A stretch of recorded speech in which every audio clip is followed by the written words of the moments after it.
De nombreux secteurs sont concernés par le froid. L'industrie agroalimentaire, c'est évidemment un très gros consommateur de froid. Tout ce qui est grande distribution également. On a les industries chimiques et pharmaceutiques, mais également les industries automobiles, plastiques ont également besoin de froid. Que les projets soient des projets de rénovation, d'extension, de nouvelles installations frigorifiques, on est sur des techniques particulières, assez pointues, qui répondent à des besoins très importants sur le plan qualitatif et sur le plan de la performance.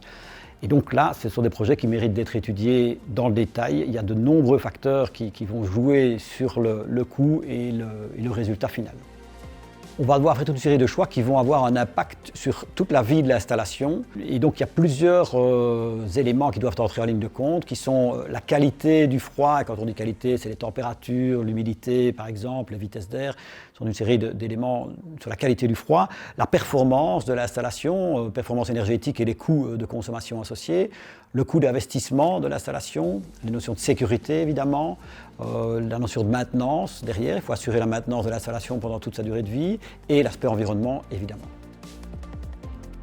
Le fluide est certainement le premier des choix à poser dans le cadre du design d'une installation frigorifique parce qu'il va conditionner toute une série d'autres éléments derrière. Donc le choix du fluide est vraiment un choix extrêmement important.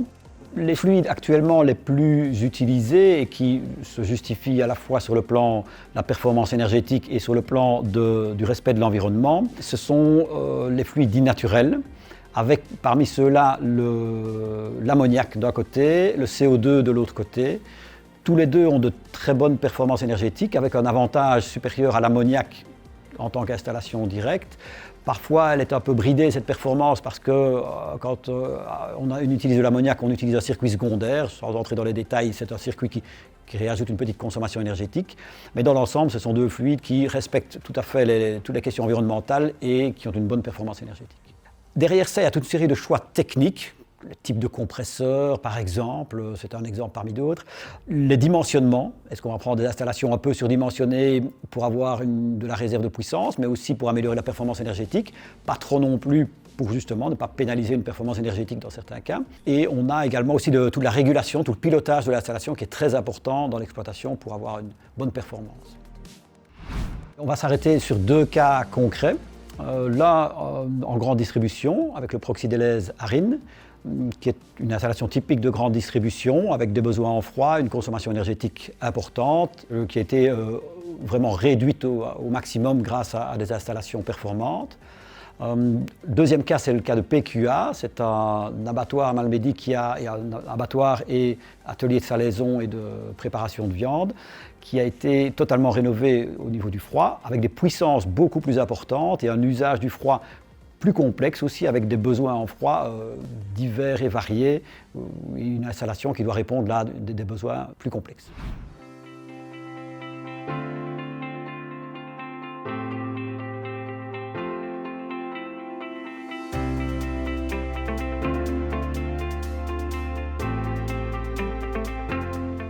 C'est un magasin qu'on a créé en 2018. Nous avons 105 kW froid installés. Quand on sait qu'en Wallonie, la moitié des exploitants ont un budget en énergie qui dépasse largement la moitié de leur bénéfice net avant impôt, donc on sait très bien que c'est un poste très important.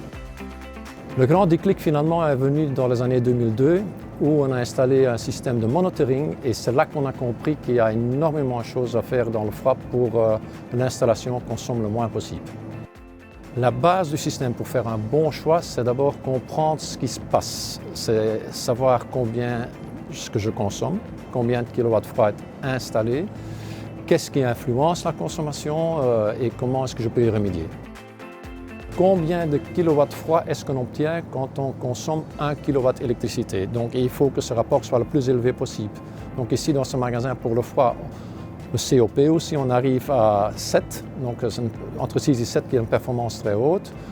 Dans les anciennes installations, on est entre 2 et 4. Donc et finalement, c'est ça la base. C'est la base, c'est la production. C'est dans la production qu'on peut récupérer beaucoup d'énergie. Et après, malgré tout, dans la distribution et dans le meuble, on peut quand même récupérer beaucoup d'énergie aussi. Et ici, vous vous trouvez dans la chambre de machine. Donc c'est ici que se trouve la centrale qui produit le froid. la centrale positive qu'on appelle qui est à base de l'ammoniac et une centrale négative qui est à base de CO2. Ici se trouvent aussi deux ballons, un ballon d'eau chaude dans lequel on stocke la température que récupère et un ballon d'eau froide dans lequel on stocke l'eau glycolée qui sert à refroidir les meubles. Cette eau glycolée, elle circule dans le magasin et si un meuble a besoin du froid, il y a une petite vanne qui s'ouvre dans le meuble qui fait rentrer l'eau glycolée dans l'évaporateur du meuble et puis l'eau qui a chauffé revient. Idem pour le surgelé. Avec la seule différence qu'ici, le surgelé, la chaleur des surgelés sont rejetées dans l'eau glycolée, ce qui permet que cette centrale surgelée travaille toujours en mode d'hiver. Elle ne subit pas les influences d'un été chaud. Donc on vient de quitter la salle de machine et maintenant on est au bureau, devant un PC où on a accès à un logiciel qui nous permet de faire du monitoring. Du monitoring, ça veut dire observer quelle est la consommation de la centrale. Parce qu'un point très important, vous pouvez acheter la meilleure centrale, le meilleur meuble, vous pouvez faire appel au meilleur frigoriste, il faut contrôler. Ici, on va pour une période de 6 mois, nous avons une consommation de 43 396 kW ou 7 252 kWh par mois pour la production du froid. Une fois que le gaz revient des meubles, il est chaud et on doit le refroidir. Pour le refroidir, il passe dans un condenseur, c'est un grand radiateur qui se trouve sur le toit et là, il éjecte l'air, il éjecte sa chaleur. C'est très important que ce condenseur soit toujours surdimensionné pour pouvoir faire face quand il y a vraiment une canicule. Et deuxièmement, il faut qu'il soit durement surdimensionné aussi parce qu'il vaut mieux faire fonctionner votre condenseur à la place de votre centrale. Plus vite que vous refroidissez vos gaz, moins que votre centrale doit tourner. Mon expérience, mes connaissances me disent qu'il faut y aller. Aujourd'hui, il y a des éléments à la disposition qui permettent de réduire la consommation. Surtout pas se focaliser sur le prix d'installation, bien qu'il est important, et je sais que c'est le plus grand budget, mais surtout se focaliser sur le coût de fonctionnement.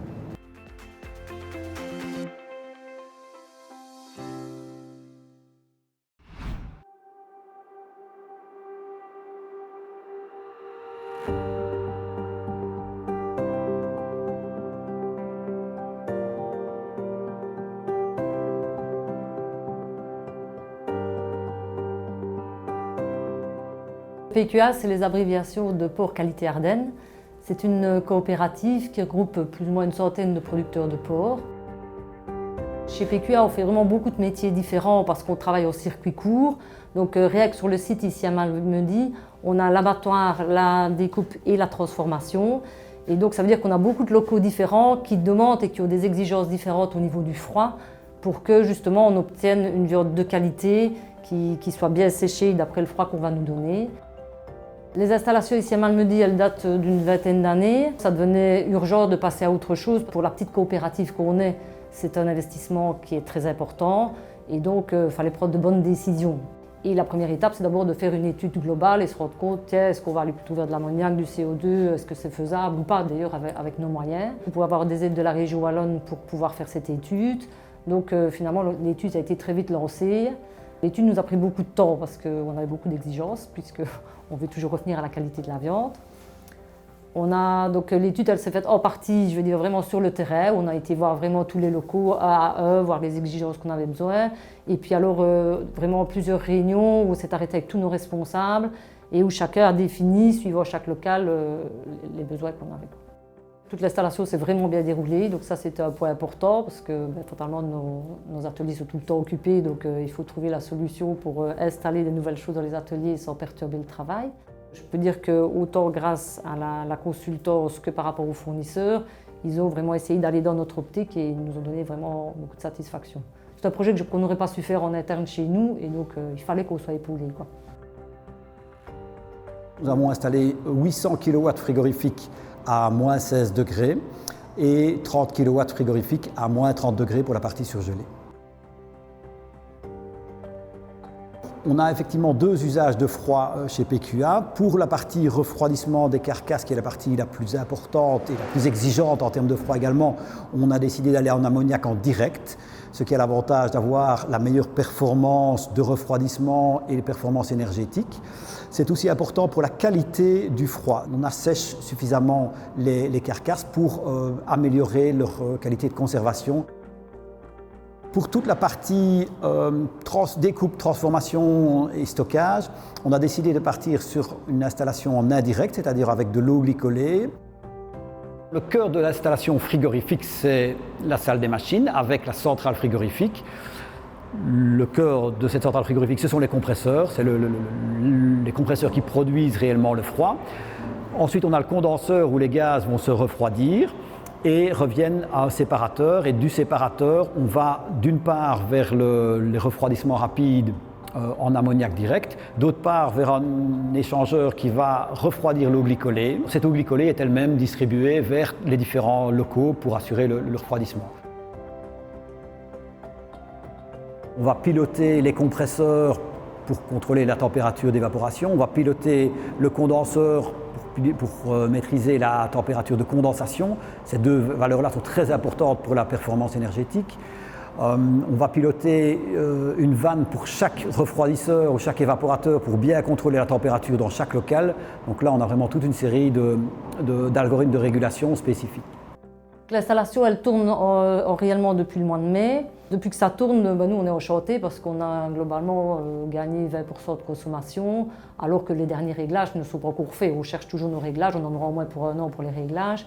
Mais 20% de consommation, tout le monde comprendra qu'à l'heure actuelle, c'est quelque chose d'énorme et d'important.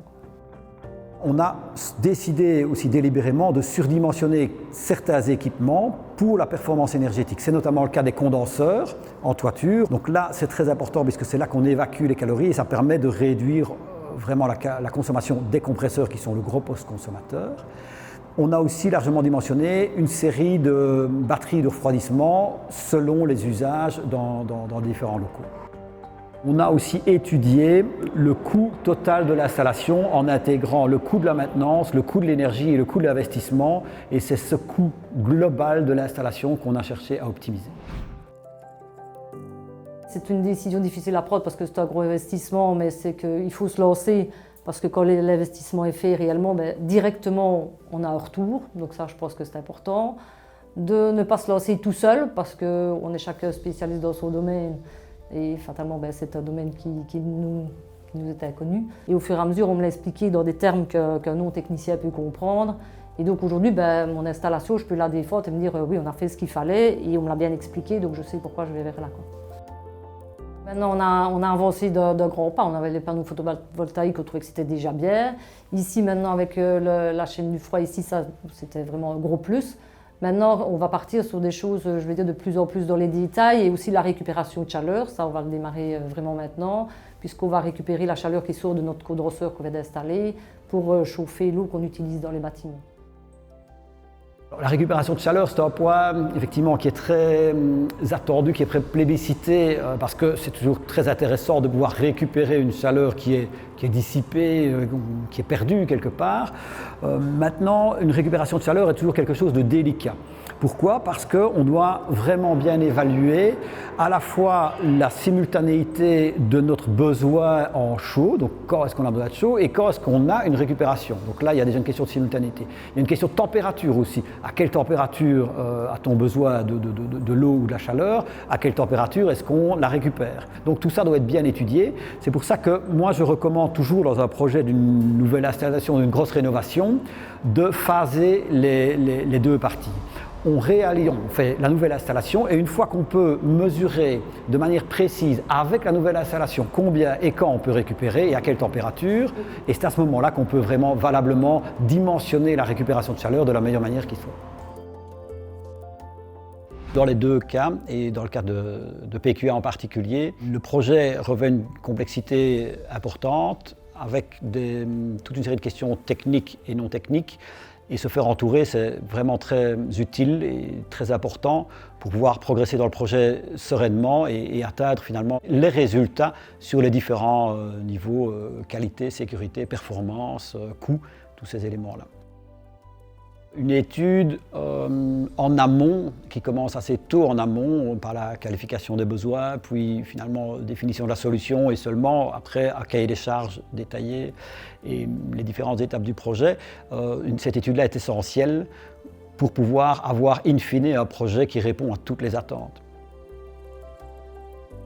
À partir du moment où on entame la réalisation des travaux, il va y avoir une interaction très importante entre le client, l'installateur et le conseiller d'autre part, pour justement s'assurer que tout est réalisé conformément au cahier des charges, selon les règles de l'art, et résoudre toutes les petites questions qui se posent en cours de chantier. Ce que moi je conseillerais, c'est de s'assurer que le conseiller est vraiment neutre, donc là qu'il est quelque part qu'il est indépendant de tout installateur, de tout fournisseur. Ça, c'est le premier élément, vraiment très important. Le deuxième, c'est de s'assurer qu'il est compétent, qu'il a vraiment une bonne expertise dans le domaine de la réfrigération et notamment des différents fluides, s'assurant qu'il est capable de challenger les frigoristes et pas simplement de synthétiser l'information qu'il va recevoir, mais vraiment de les confronter, d'aller chercher le meilleur dans tout ce qui va se présenter. C'est évident que le coût d'une installation frigorifique est élevé. C'est un poste très important dans un investissement. Maintenant, quand on regarde sur la durée de vie d'une installation, le prix de l'énergie, le coût des consommations énergétiques représente jusqu'à 60-70% du coût sur la durée de vie, et même plus dans certains cas, d'une installation. Dès qu'on fait une rénovation d'une installation frigorifique, on a systématiquement des réductions importantes des consommations. On va jusqu'à 10, 15, 20% et même au-delà de la réduction de la consommation du site par rapport à ce qu'on avait avant la rénovation. Donc ce sont des réductions très importantes.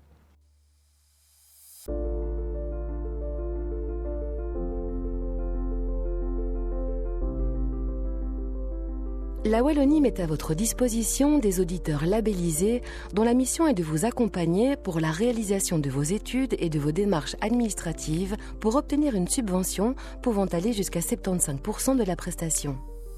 La plateforme Chèque Entreprise garantit un délai d'acceptation d'1 semaine pour votre demande. Et votre intervention financière se limite à votre quote-part de 25% puisque vous n'avez pas à préfinancer les prestations de l'auditeur. La plateforme Chèque Entreprise présente également l'annuaire des prestataires labellisés que vous pouvez trier dynamiquement par thématique énergétique et par localisation du prestataire. Les auditeurs labellisés vous apportent un accompagnement pas à pas dans la durée de votre projet. Eux aussi vous accompagnent. Les facilitateurs énergie sont des opérateurs choisis par la Wallonie. Ils ont pour mission de conseiller et d'informer gratuitement toute entreprise dans le domaine des économies d'énergie. Le dispositif Easy Green facilite, accompagne et finance la réduction de l'empreinte carbone et les projets d'adaptation des installations au gaz fluoré des PME wallonnes, principalement des installations produisant du froid. Le dispositif Novalia propose également un accompagnement des PME qui souhaitent améliorer leur efficacité énergétique. Sachez encore que la Wallonie a mis en ligne un nouveau site afin d'informer sur les mesures, les aides et les conseils pour réduire sa facture d'énergie. Rendez-vous sur je diminue ma facture.be.